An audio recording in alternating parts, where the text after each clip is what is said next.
Selamat datang ke Pesta Buku Ibunda.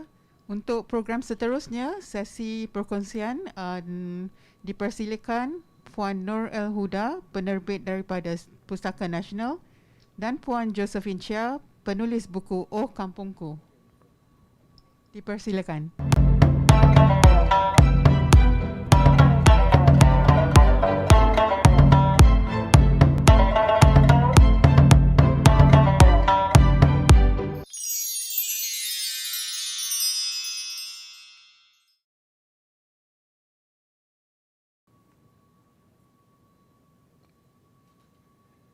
Stadium itu apa?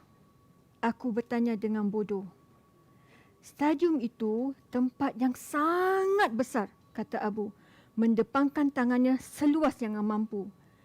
Di sana ada beribu tempat duduk keliling padang yang sangat besar. Orang boleh main bola sepak atau adakan konsert di padang itu. Tetapi stadium ini istimewa. Orang-orang Malaya membinanya untuk meraihkan independence kita. Abu telah menggunakan perkataan Inggeris, memisahkan setiap suku kata supaya aku dapat menangkap perkataan asing itu. Pemikiran bapaku pada masa itu sempit, seperti kaum lelaki zamannya.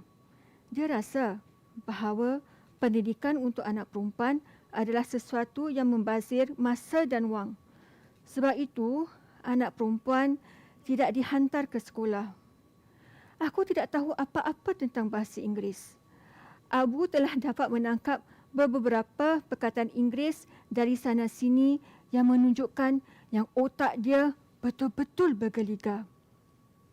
Abu berdiri setinggi yang dia mampu, lalu menegakkan dirinya seolah-olah dia berada di satu rapat politik. Bapa kata kita sudah terlalu lama dijajah oleh orang putih. Akhirnya, kita akan dapat memimpin negeri kita sendiri. Pada 31 Ogos, kita akan dapat kemerdekaan. Stadium ini dipanggil Stadium Merdeka kerana maksud merdeka ialah independence, kebebasan. Walaupun dia hanya meluahkan pandangan ayahnya, cara dia berbicara seolah-olah dia turut berpandangan sedemikian.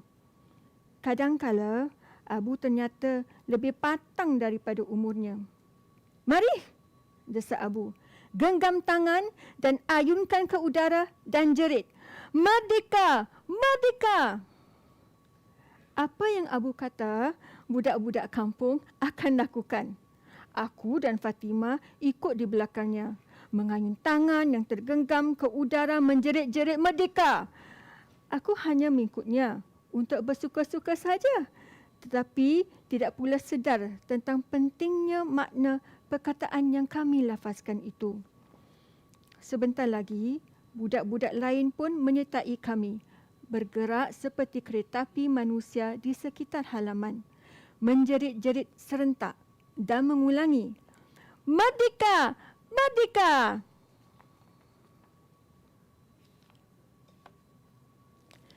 Selamat datang teman-teman pencinta buku tanah air. Selamat bertemu dalam sesi bersama-sama Puan Josephine Chia, penulis Oh Kampungku, Kenangan Hidup di Potong Pasir. Saya Nur-El Hudaa, pemudah cara sesi ini. Buku ini asalnya dalam bahasa Inggeris dan berjudul Kampung Spirit, Gotong Royong. Ia kemudian telah diterjemahkan dengan baik oleh Khalidah Jamil dan Nurazlina Abdul Wahab. Buku Oh Kampungku, Kenangan Hidup di Potong Pasir diceritakan dari sudut pandang seorang kanak-kanak yang membesar di sebuah kampung. Buku ini menjangkau tahun 1955 hingga tahun 1965. Penulis sendiri dilahirkan pada tahun 1951. Dalam sesi ini, Puan Josephine akan berkongsi pandangan beliau sehubungan memoir beliau ini. Atas sebab-sebab kesihatan, Puan Josephine tidak dapat menghadiri sesi ini. Namun, kami sempat merakam perkongsian beliau. Puan Josephine akan berbual dalam bahasa Inggeris dan saya akan beri ringkasannya dalam bahasa Melayu. Inilah soalan pertama.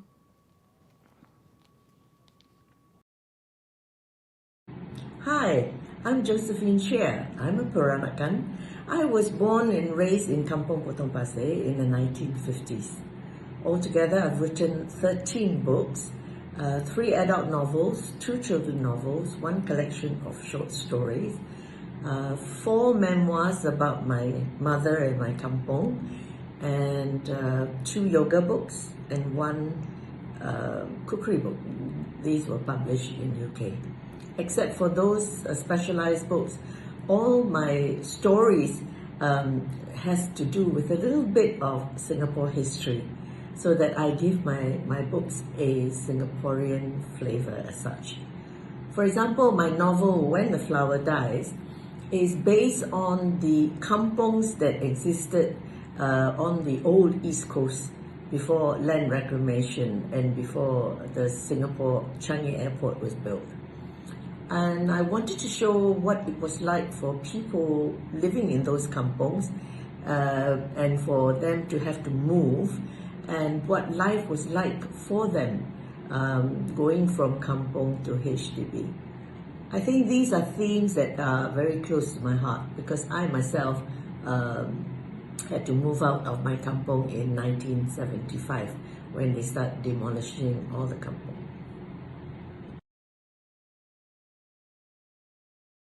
Puan Josephine seorang keturunan Peranakan. Beliau telah dilahirkan dan dibesarkan di Kampung Potong Pasir. Beliau telah menulis sebanyak 13 buku, 3 untuk pembaca dewasa, 2 buku kanak-kanak, 1 koleksi cerpen dan 4 memoir berkenaan emak beliau dan kampung beliau. Puan Josephine juga telah menulis 2 buku berkenaan yoga dan 1 buku masak. Kecuali buku yoga dan buku masak beliau, karya-karya beliau menyentuh sejarah Singapura. Contohnya, buku When a Flower Dies yang berdasarkan kampung-kampung di kawasan East Coast sebelum tanah di sana ditebus guna dan terbinanya lapangan kapal terbang Changi.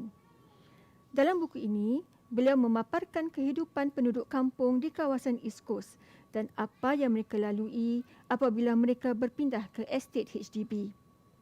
Tema-tema ini rapat dengan hati Puan Josephine kerana beliau sendiri terpaksa berpindah dari kampung ke flat HDB pada tahun 1975 apabila kampung-kampung mula dirobohkan. Soalan kedua pula.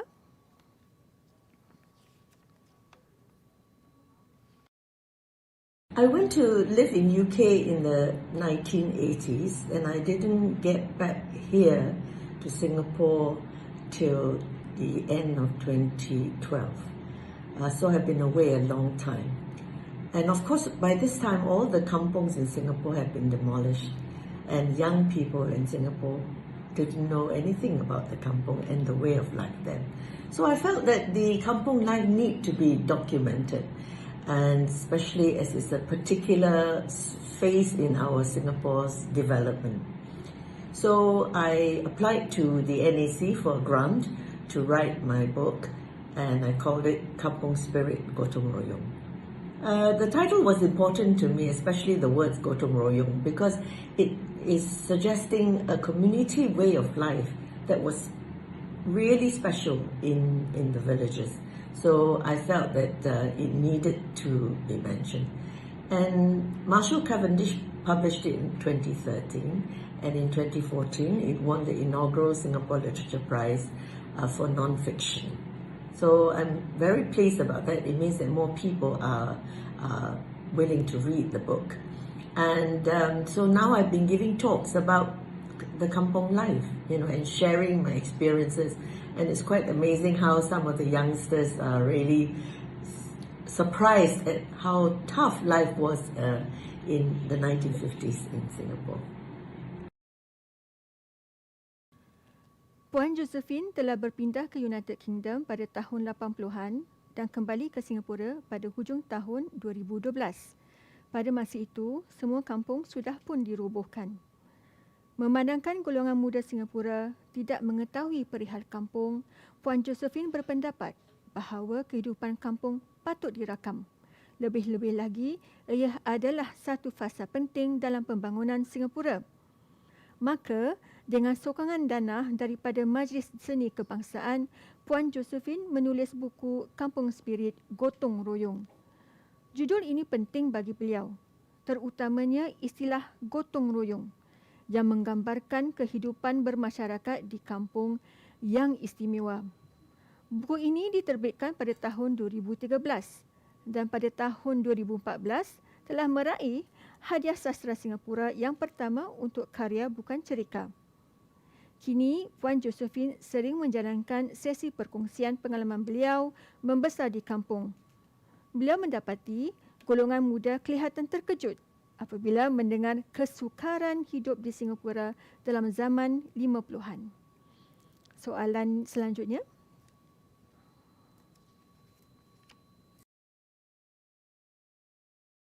My belief is that we must not live in isolation without care for our neighbours. That is one of the most wonderful things about life in the kampung, where people come together and we act as a community, and race and religion does not impinge on our friendship. And I think it's possible in our modern society to have this kampung spirit. And I always say that kampung spirit begins with you, not with the other person, because you must be the first one to start and say hello in the corridor or on the lift when you see someone. So that's the way to nurture kampung spirit in our modern society, so that we are not completely locked into ourselves or our family only, because community is important. Community is the strength that we will have when we have to face a crisis. And I'm very lucky here in HDB Enclave in Farrer Park. We are very small, but we have a residents committee, and the resident committee organizes events and on occasions like the New Year of every race. So people can join in. We can have meals together with our neighbors and get to know them. So it's a way to engender kampung spirit. It is possible. I suppose it's more difficult in condos where the doors are always locked and in bungalow houses. But generally in HDB, it is more possible. And I think we should endeavor to, know our neighbors and just be friendly, to say hello. Sudah makan belum? Have you eaten? Siapa boy in Hokkien? So that it just provides a starting point to say hello to someone. People might think you're crazy initially, like they do, this crazy lady in the sarong kebaya always talking to strangers, but eventually they respond. So that is the kind of kampung spirit, that you can generate. And we're lucky we have a small community garden, so people come together to garden and, do things together. And we even have a little hen house and a rooster, and the rooster will wake us up in the morning, crowing. And it really reminds me of my kampung, when you had no alarm clocks in the old days and the rooster would crow in the morning and wake you up. I just love it. Puan Josephine berpendapat bahawa kita tidak patut hidup terasing tanpa rasa prihatin terhadap jiran-jiran kita.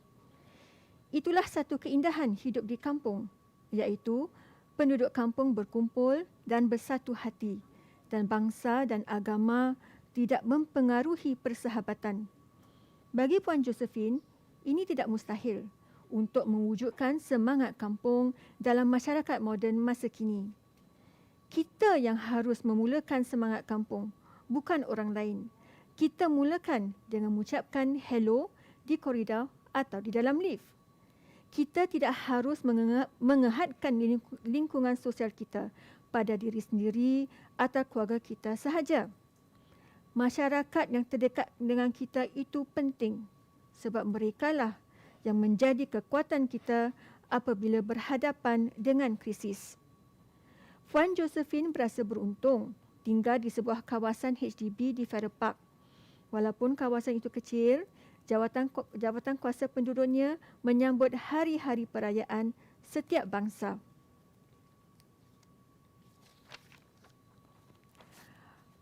Maka penduduk di kawasannya dapat ikut serta makan bersama-sama, saling berkenalan dan menjalin semangat kampung. Ini mungkin lebih sukar di kawasan kediaman privat. Namun, perlu ada usaha untuk menyapa jiran tetangga, beramah tamah. Mungkin kelihatan aneh, seorang wanita berpakaian sarung kebaya menyapa orang yang tidak dikenalinya. Tetapi akhirnya akan ada sambutan juga. Di kejiranan Puan Josephine juga ada sebuah taman masyarakat dan ada seekor ayam jantan yang hidup di satu reban kecil. Ayam jantan itu akan berkokok pada awal pagi dan mengejutkan penduduk. Ini mengingatkan Puan Josephine akan kehidupannya di kampung pada zaman dahulu. Soalan selanjutnya.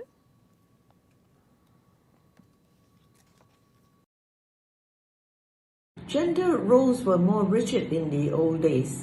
My father used to say, girls are a waste of rice, jiak liu bi in Hokkien. Because they think that, once the girls get married, they belong to the other family. So they are no longer part of their family. Why bother wasting rice on them?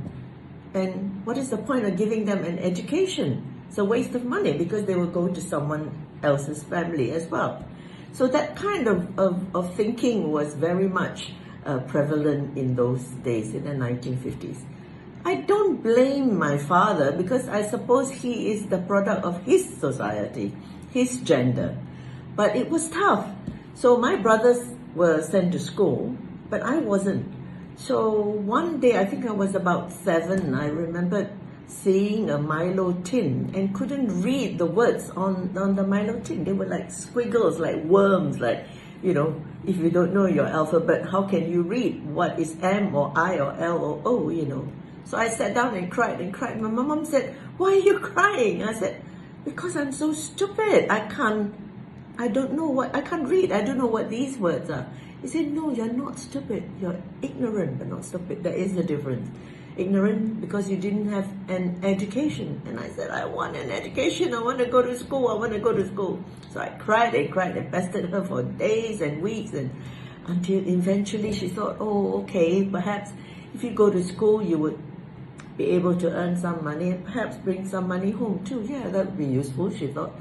So my father wouldn't give her any, so she decided that she would sell nasi lemak. She was such a good cook. I mean, all Peranakan women are at that time, and she made the most fantastic nasi lemak, and we had really like fresh coconut milk, right, straight from the tree. When the Malay boys would climb up the tree and get the coconut down, but everything had to be done by hand. So it was laborious. It was quite a task for her. So, but eventually I did go to school, thank God to my mom, and had an education, and so I'm always eternally grateful to her. So I want young people to realize that modern life is actually much easier than life had been for us in the 1950s. I mean, we had to share our bathroom and our toilet with the neighbors, and we had no electricity. I mean, it was really quite challenging for us. So if there is any message for me to other readers, is that do appreciate your life. You really have it nice and comfortable compared to our generation, because it was really, really challenging.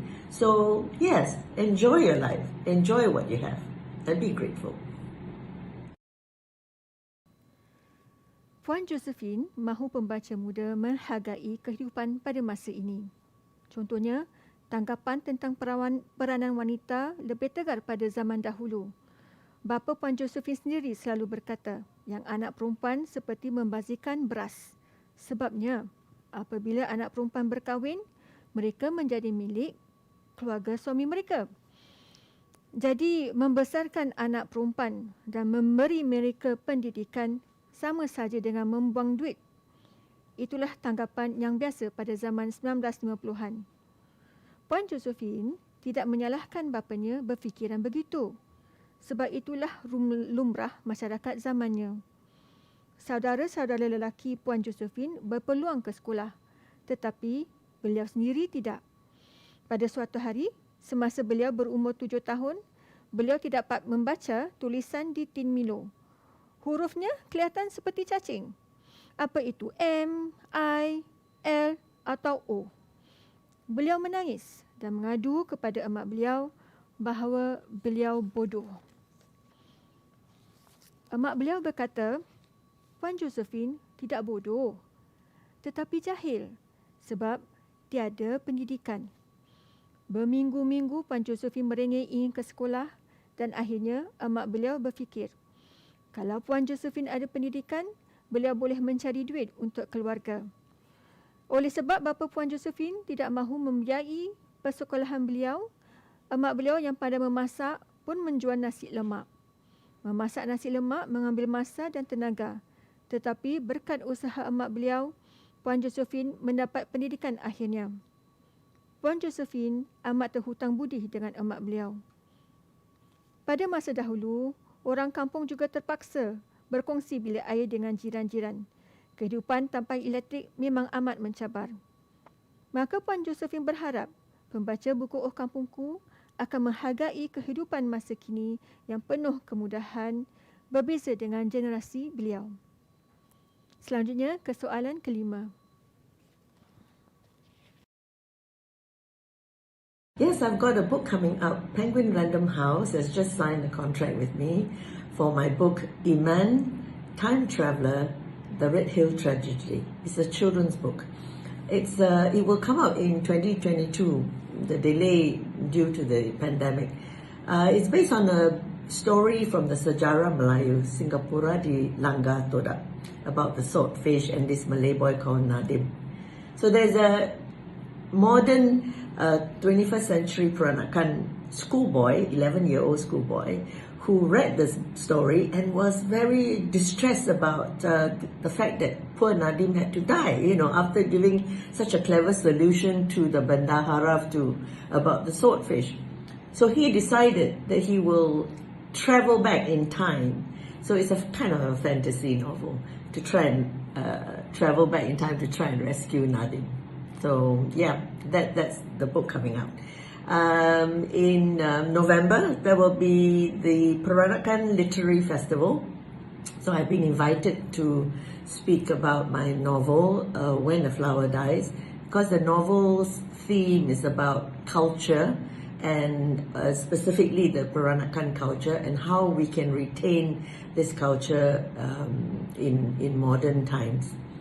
And on December the 9th, the Singapore Literature Book Club has invited me to the Central Library, and we will be talking about my memoirs about my mum, Frog Under a Coconut Shell.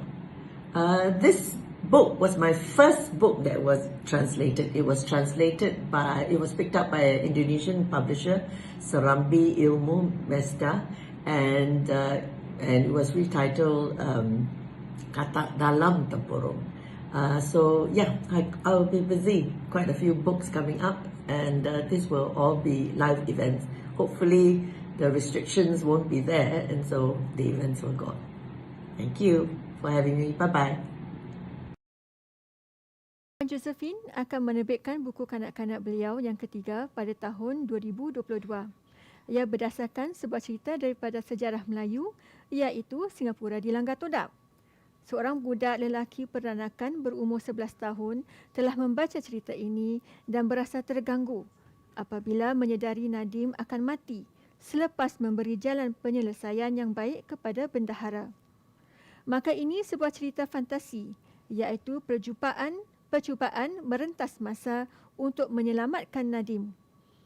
Dalam Pesta Sastera Peranakan pada bulan November yang akan datang, Puan Josephine akan memberi ceramah tentang bukunya yang berjudul A Flower Never Dies. Ceramah ini akan menyentuh bagaimana budaya Peranakan dapat dikekalkan dalam zaman moden ini. Pada 9 Disember pula, di Central Library, Puan Josephine akan membincangkan memoir tentang emak beliau, iaitu Frog Under a Coconut Shell. Inilah buku pertama beliau yang telah diterjemahkan ke bahasa Indonesia dengan judul Kata Dalam Tempurung. Teman-teman pembaca, dalam mengisahkan peristiwa-peristiwa yang dialami oleh seorang kanak-kanak dan rakan-rakannya, Buku ini turut merakam isu-isu sosial, ekonomi dan politik yang dihadapi rakyat marhain yang hidup di kampung di Singapura pada satu masa dahulu. Ia menonjolkan harapan untuk perubahan dan kehidupan lebih baik yang terikat dengan konsep kemerdekaan. Bagi pihak Pustaka Nasional dan penganjur Pesta Buku Bahasa Ibunda, saya ucapkan terima kasih kerana sudi meluangkan masa bersama-sama kami. Kami juga berharap Puan Josephine akan cepat sembuh. Buku-buku Pustaka Nasional boleh didapatkan di Pelantar Lazmol. Terima kasih.